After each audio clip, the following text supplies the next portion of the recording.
The birth of a child is supposed to bring joy to the mother and the family, but that is not always the case. This is because in some instances, women suffer a form of mental disorder after delivery, and this makes the process of childbirth a painful one. As the world marks Maternal Mental Health Week, Joy News' Beryl and Sheena Richard tells the story of 37-year-old Ikuya Edu, who suffered depression just after childbirth. After a few weeks, I couldn't sleep. I was just talking. Because when I asked him how we are going to name the baby, what am I going to wear? Even he told me what I'm wearing at that moment, I can use it for the naming ceremony.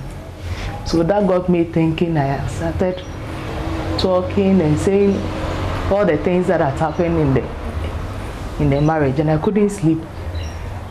I couldn't do anything. That was how Ikuya's battle with depression started after her first delivery. Just like any new mother, Ikuya was expected to bond with her baby, but that did not happen.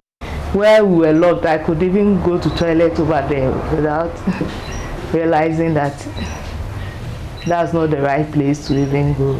I was seeing people as my relatives, like the teachers who taught me at training college. I'll be mentioning some of the nurses' names by those teachers. I was there for about 3 weeks before I was discharged.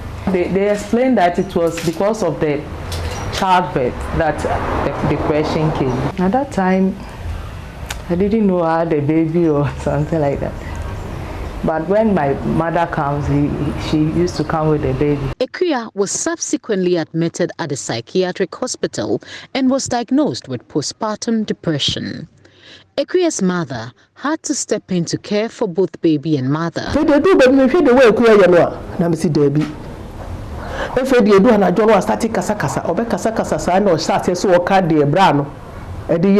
I was so worried seeing my daughter in that state. In the night, she would talk to herself, sometimes about the bad things her husband did to her during the pregnancy. We were advised by a friend to take her to the psychiatric hospital. For 3 weeks while she was on admission, I was the one taking care of the baby.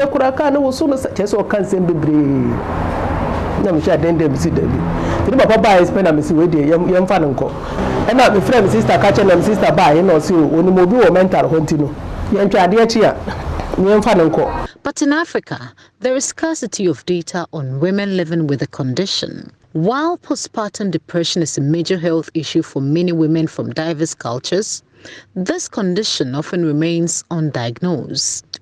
According to health experts, there is no established cause of postpartum depression. Dr. Erica Dixon is clinical psychologist at the 37 Military Hospital. It is a serious problem because it affects not just the individual who is feeling unwell, but a newborn baby.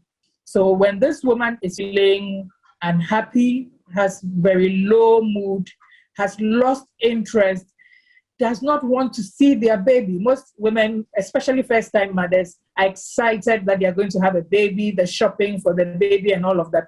But this woman is unwell and has no interest whatsoever. And sometimes they get very anxious and jittery around their babies. They are afraid they will hurt the babies. So they don't want to touch them at all. So for most mental health disorders, there's not one single cause. And for mental health disorders in general, there are lots like that. And so it is for postpartum or peripartum depression. The hormonal changes that goes on in the individual, especially if this person has a family history, a predisposition. In Ghana, as it is with other forms of mental health conditions, some families resort to prayer camps for healing for their loved ones. We took her to a prayer camp. I used to cry those days because of the state my daughter was in. She was so aggressive and restless during that period, so she had to be changed. For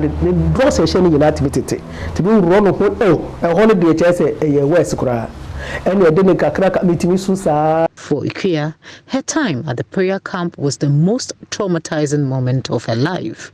I thought I didn't belong there, so I had to go.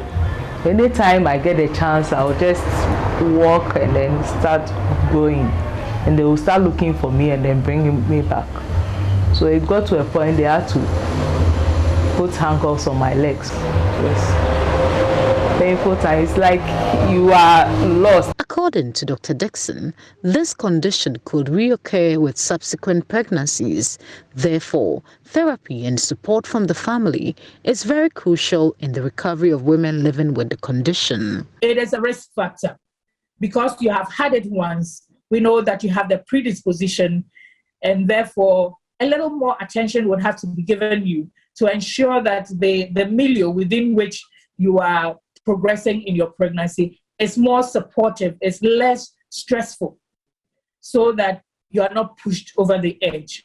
She also believes more awareness would help women suffering from the condition seek early attention. There's still a whole lot that can be done. Our midwives hold pregnancy schools in the various departments, and this could be one of the topics that is infused in there. In our own facility, we started something like that, and we hope to up our game in educating on these things. So it is just that the women haven't been given the opportunity, but a lot of them have experienced it, and therefore I am sure that when the education goes out, they'll be able to identify with it. But until that is done, women suffering from postpartum depression will continue wallowing in abject pain and misery. Beryl Ernestina Richter's report for Joy News.